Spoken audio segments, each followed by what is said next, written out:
Friday nights, for most people, are spent relaxing with excitement for the upcoming weekend. It's not uncommon for people to wind down after a long week by playing video games at home, and 9-year-old Sarah Watkins was no exception to this. She'd been in a great mood coming home from school that afternoon, thrilled to be able to stay up and play her favorite mobile game, Wildcraft, for a longer amount of time tonight. Eager to start playing on her tablet, she rushed upstairs to her room shortly after coming home, only coming back downstairs once the entire night to eat dinner with her mother and her younger brother before disappearing again. It was no secret that Sarah was a major fan of Wildcraft. She had a love for animals as well as mobile games, but what wasn't like her at all was to lose sleep, which is why it shocked her mother to see her come downstairs the next morning looking exhausted. Her mother expressed concern for her daughter, but Sarah would only respond with a tired and somewhat anxious tone, telling her mother that she just couldn't sleep last night. When ordered to have breakfast and go back to her room to sleep, Sarah complied, having a bowl of cereal before dragging herself back up the stairs to try again for some needed rest. In her own room again, she laid in bed for hours, staring at the ceiling above her. Something she saw last night while playing Wildcraft. Something about it felt off.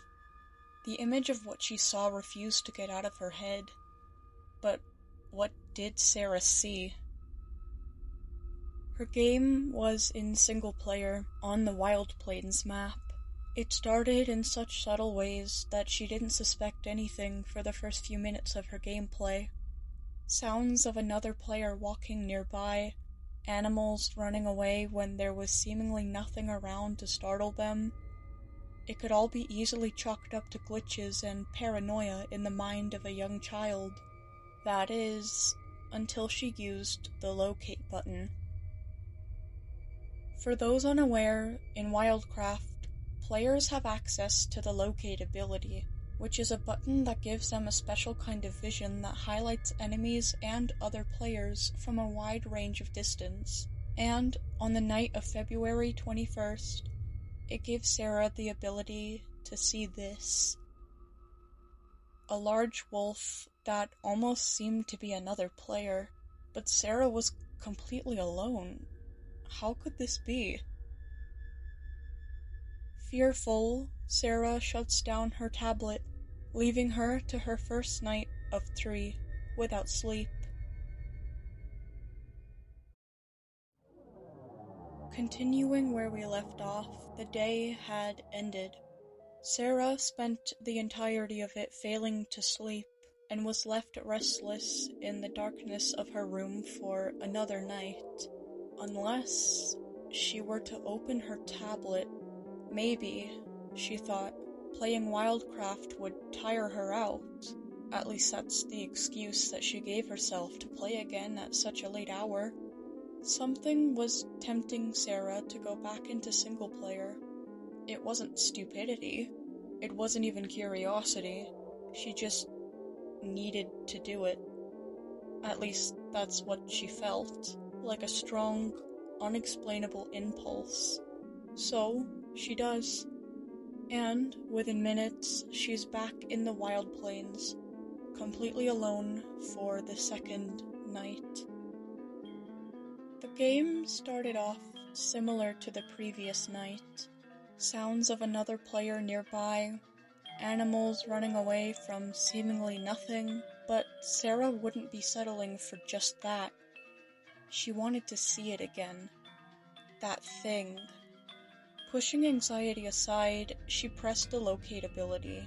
As expected, there it was again, standing behind a tree, staring right at her.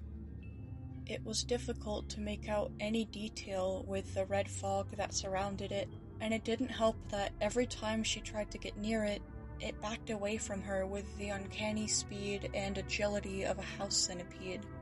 It seemed to have the appearance of a default wolf, if a little larger than the average, but why was it there? It acted like it was both hiding from and avoiding her, but only from a short distance. So what could it have possibly wanted from stalking Sarah around the map? Was this thing just a sort of rare Easter egg left in by the devs of the game? Sarah needed answers, but how was she supposed to get them? She left the app and took screenshots of the mysterious wolf over to her YouTube channel in hopes of receiving some answers. Hi everyone, I think I found a real creepypasta in Wildcraft. It's invisible unless you howl. Then you can see it. Please help me find out what this is. Sarah would not receive any help on this matter, and the few people who saw the post left skeptical and negative comments. Feeling discouraged and too afraid to continue playing Wildcraft for one night, she shut the tablet off and tried again to sleep. Sunday morning. Sarah's mother was making breakfast for the family when she heard the sound of Sarah nearly slip and fall as she made her way down the stairs. Her daughter looked horrible. Her hair frizzed from tossing and turning all night, her eye bags even heavier, bloodshot eyes that couldn't manage to stay open for longer than a few seconds, and an absolutely miserable expression. Her mother had almost screamed at the sight of her, and her younger brother could tell that something was very wrong. Fearing her daughter may have developed a sleep disorder, she brought Sarah to the hospital. It was a long test of patience in the waiting room for Sarah's mother, as she knew it was incredibly dangerous for a young child to go without sleep for days. Sarah and her younger brother, Clyde, used the time to talk a bit to each other, whispering about typical kid things, their school, their hobbies, their interests, but Sarah was especially quiet when it came to talking about Wildcraft. If her mother had found out about the creepy wolf, she would take the game away from her, but Clyde, she trusts Clyde enough to tell him. It was night by the time that they were called into the doctor's office, where Sarah was questioned for all kinds of things. No, she's never had any kind of medical issues before. No, she's never had any trouble sleeping before. No, she hasn't had any lifestyle changes recently. At least, that's what her mother believed, and that's what Sarah said. But Clyde knew better. Sarah had just spoke to him about finding some scary wolf in her game on Friday night, the exact night that she stopped sleeping. Clyde made the connection and decided to rat his sister out, telling the doctor that she'd been frightened by something scary in a video game. Despite her exhaustion, Sarah was furious at Clyde for snitching, and her mother was shocked to hear that her young Sarah had been playing what she believed to be horror games online. The doctor recommended for Sarah's online activity to be closely monitored and to have all potentially triggering apps and platforms removed from her tablet, and to come back if she still displays signs of insomnia. It was an awkward car ride home for Clyde, listening in the backseat to Sarah receiving a lecture from her mother about disturbing content and online safety, receiving a nasty look from his sister every opportunity that she got from the car mirror. At home, Sarah refused to give her mother her tablet's password, knowing that she would delete Wildcraft, her favorite video game. After a long argument, her mother gave up and decided simply to confiscate her tablet entirely, putting it up high on the kitchen cupboard before demanding Sarah went to her room to sleep. Clyde was allowed to stay up a little longer as a reward for being honest at the hospital, but she herself had gone to bed, trusting Clyde to go upstairs and sleep when he was supposed to. He spent the time watching TV on his own, trying to distract himself from both his sister's condition and the fact that she seemed so upset with him. Maybe once she actually got some sleep, she would forgive him. His favorite show ended at the exact time he was supposed to go to sleep, so just as his mother instructed, he got off the couch to go upstairs to his room. But something else was there on the stairs. More specifically, someone. Sarah. "You're meant to be sleeping, Sarah." "I was sleeping, but I woke up because I'm thirsty. I'm just going downstairs to get water, so don't wake Mom up over nothing. You're supposed to be in bed too, so go, or else I'll snitch on you this time." And that was it. Not wanting to upset Sarah more or his mother, he passed Sarah on the steps and went to his room for the night. Sarah was lying about her reasoning for going downstairs. She wasn't thirsty. She wanted her tablet back. Something about playing Wildcraft had become irresistible to her. She needed to get back on the game. As quietly as she could, she grabbed a chair and used it to step up on the kitchen counter. She felt dizzy and uncoordinated due to her exhaustion, and it didn't help that the house was so dark at this hour. Eventually, however, she felt it. Her tablet on top of the cupboard. As carefully as she could, she managed to get down safely, put the chair back, and get back up to her room, nearly tripping again going up the stairs. Inside of her room, she decided to do something different that night. Instead of playing on single player like the previous nights, she was going to play on multiplayer, but lock her server so that she'd be alone in hopes that the entity would still appear. That way, she'd still have access to the game chat, allowing her to potentially communicate with the weird wolf. So, she did just that, loading into a locked multiplayer game. She wasn't exactly sure what she was expecting to happen, but being spam requested to join by a random stranger wasn't exactly a part of it. Growing frustrated of the annoying spam, Sarah eventually let the player, named Winter, into her game, who had shocking news to bring. "Sorry to spam you, but it's important. You need to delete Wildcraft." "What? Why?" "Something got into the game. Not just a creepypasta, like something more. The invisible wolf thing? It's not real. That thing is a hallucination." "What?" "Everyone thinks I'm lying, but I'm not.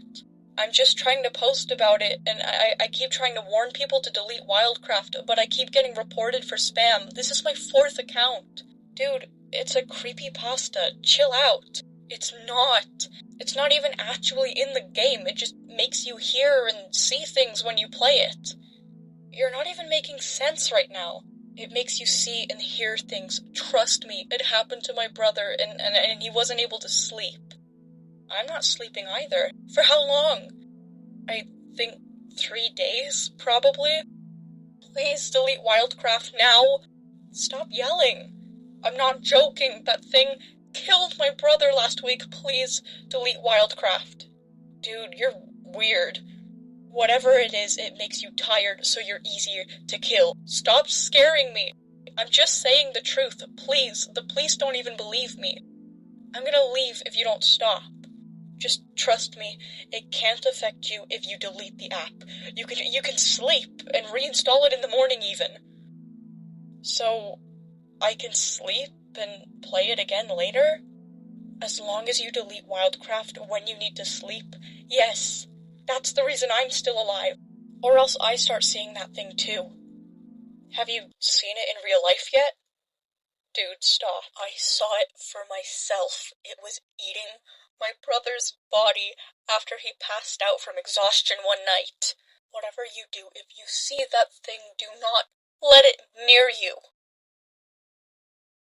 That was all Sarah needed to hear to start panicking and shut her tablet off, terrified. She took a few seconds to breathe and calm down, her hands shaking over her tablet screen. Sitting in almost complete darkness, she used what little rational thinking she had left in her condition to decide that she needed to delete Wildcraft immediately. She turned her tablet on again, which illuminated the room to make her surroundings just that much more visible, including this. Sarah screamed and jolted out of her bed, the creature just barely missing its attempt to stop her as she swung open the door and rushed out of the room. The house was dark, and Sarah was acting out of fight or flight. Any logical thinking that she would have had in normal circumstances were completely thrown out by her exhaustion and adrenaline. Everything combined about the situation made trying to run down the stairs a horrible decision, as it proved by being her last. Sarah lunged for the steps and missed the first couple entirely, believing that she was more behind than she actually was due to her poor vision. The free fall managed to flip her midair in the short amount of time that it lasted before landing her on her neck, causing her to go limp as she dropped down the rest of the stairs. Her lifeless body slid down the last few steps before coming to a complete stop in an inhuman position, and that's just how her brother found her just moments later, only she wasn't down there alone. Hey! Look! At the bottom of the staircase, over her body, was a tall, slim, canid humanoid with a large mouth and hands, its jaw moving up and down to help it swallow down a chunk of Sarah. By that time, Sarah's mother had come out of her room to investigate the loud sounds, and the two screamed in horror at the scene. Sarah's mother frantically tried to grab a knife from the kitchen to stab the creature, but by the time she returned, it had crawled backwards up the wall and smashed through a window, dragging the corpse of Sarah along with it.